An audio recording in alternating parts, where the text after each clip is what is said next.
You know, God doesn't care how we dress, with very few exceptions.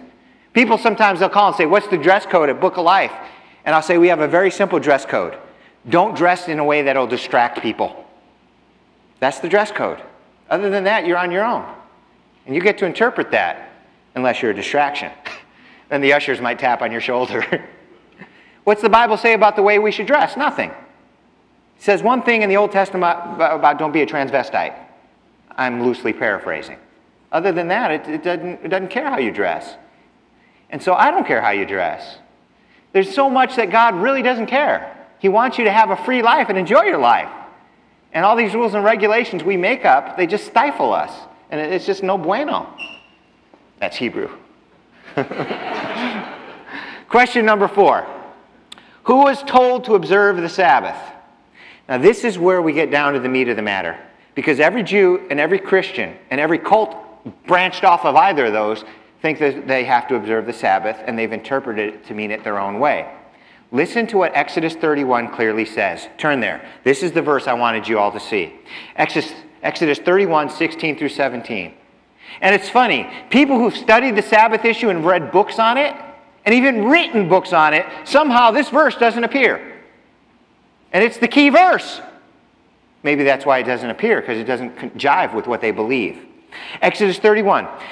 The Israelites are to observe the Sabbath, celebrating it for the generations to come as a lasting covenant.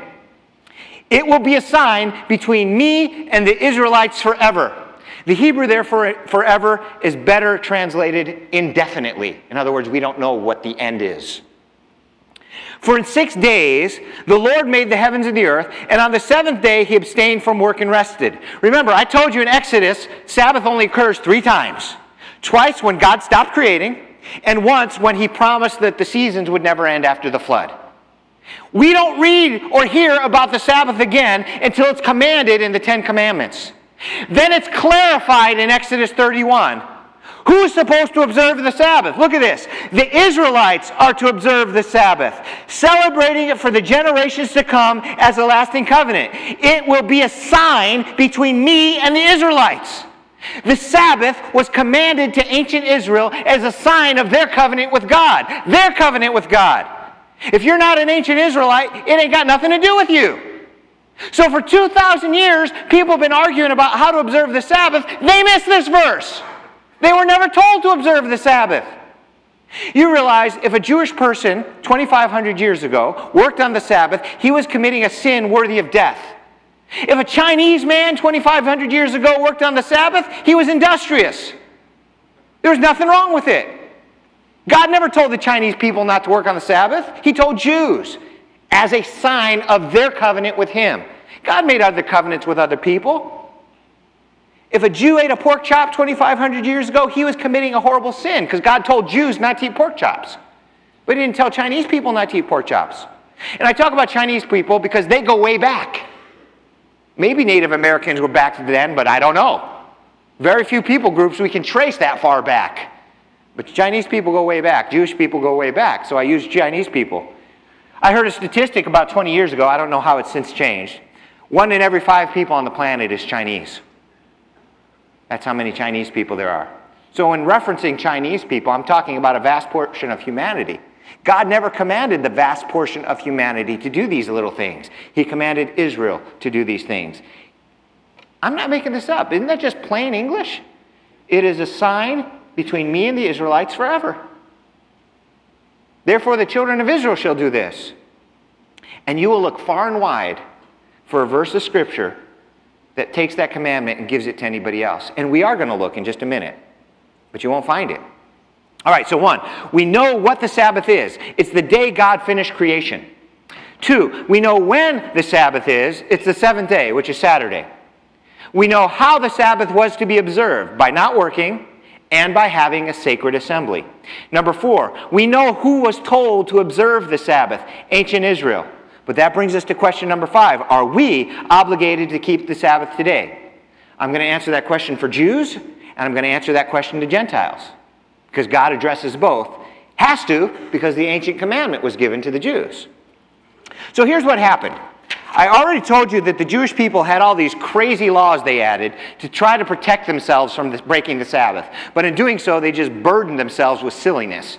And a burden that nobody could bear. It was annoying to try to follow all these laws. It was a burden. Well, after Yeshua, Jesus, rose from the dead, his disciples started preaching the gospel to Gentiles.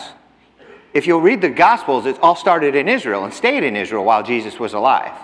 But as soon as he rose from the dead, he told his disciples, okay, stage 2 of my plan. Go out and share this message with all the Gentiles. And so out they went. And the wonderful thing happened. They believed. By the tens of thousands, they believed. By the hundreds of thousands, they believed. Gentiles came flocking to the faith of Jesus Christ.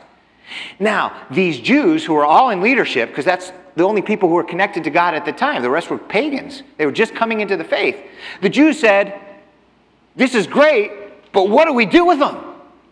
Do we circumcise them and convert them and make them Jews? Do they got to keep all the laws we were keeping? Ooh, this is new. What do we do? And they started talking.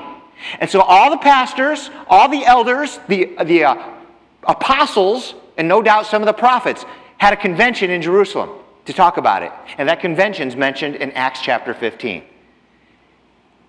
Acts 15, verses 5 and 6. And you can turn there, again, if you want to do further research when you go home, you'll know where it's at. Acts 15. Acts isn't hard to find. If you crack your book in the middle and just flip forward a few. If you get to the New Testament, it's Matthew, Mark, Luke, John, Acts. Acts chapter 15, and I will have it up on the screen for you. I think. Do we have it? Yeah, there we go. Some of the believers who belonged to the party of the Pharisees stood up and said, notice these were believers and these were Pharisees. Those two words you don't usually hear together in church, huh? It's right there in the Bible.